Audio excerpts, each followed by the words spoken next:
Tila ito po ay nagbibigay ng hint na alam ni De La Rosa ang totoong pagkatao netong si Duterte at sigurado tayo alam din niya yung mga baho kung ano yung mga pinaggagawa netong si Digong.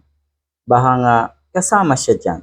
I mean, kasama itong si Bato De La Rosa sa mga kabulastugan at kahayupan netong si Digong. Alam niya yan.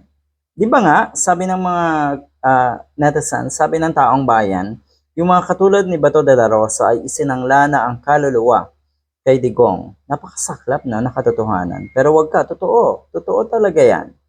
Dahil marami na ring statement ng pag-amin nga itong si Bato de la Rosa. Kung hindi daw dahil sa mga Duterte, wala siya bilang Bato de la Rosa na isang senador. So ayan, yung pag-amin na yan, ang ibig sabihin, nagpagamit siya. Saklap, no? Yung tipong bilang naging dating PNP chief, kuno ay nag-aral sa ganitong eskwelahan, kaya nga naging leader ng ating PNP, ano ho. Pero nagpapagamit sa mga politiko. Bakit? 'Di ba?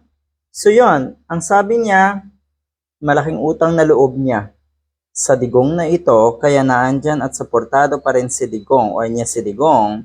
Ang ibig din sabihin, kahit gumawa pa ng kahayupan at kabulastugan, hindi na tama ang ginagawa ng isang Duterte, ay okay lang sa isang Bato de la Rosa. Ngayon naman, tila nga nagbigay ng hint na alam niya, alam ni de la Rosa na satanas at demonyo etong si Digong.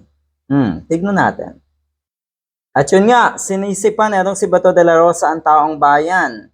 Yung mga nagkaso kuno kay Duterte na ang gusto lang ay amplify or i-embolden, patunayan yung kanilang claim na satanas at demonyo itong si Duterte. Base sa mga pahayag ni Duterte kung paano siya umamin na siya ay mamamatay tao. O di ba? Kahit sino pong mamamatay tao or ang pagpatay po ay kademonyuhan. Ang pagpatay po ay parang gawain din ng isang satanas. Yan din po ang nanggagaling sa bibig ni Digong.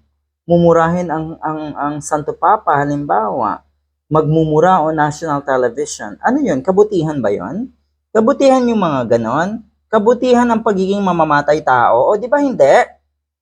Grabe rin ano ho. At ngayon sinisisi na itong si Bato de la Rosa na tila alam naman niya sa sarili niya na satanas at demonyo itong si Digong. Na kuno ay dahil sa mga nagkaso sa dating Pangulo sa ICC, meron lang daw na gusto ang patunayan. Gusto lang daw patunayan ang pagiging demonyo at satanas. Ang ibig sabihin, napatunayan niyo na po siguro sa sarili niyo, Mr. Bato de la Rosa, na ganito, etong iniidolo niyo na isang kriminal kuno. Senator Bato de la Rosa criticizes, criticize mo pa yung mga taong gumawa ng hakbang para makamit ang hustisya ng mga biktima ng war on drugs na yan. Ginawa mo pang or sinisi mo pa. 'Di ba? In relation to the bloody war on drugs during former President Rodrigo Duterte's administration, asserting that they are simply amplifying and emboldening their claim that Duterte is a Satan or demon. Ay, totoo nga. Ay, baka nga totoo, no?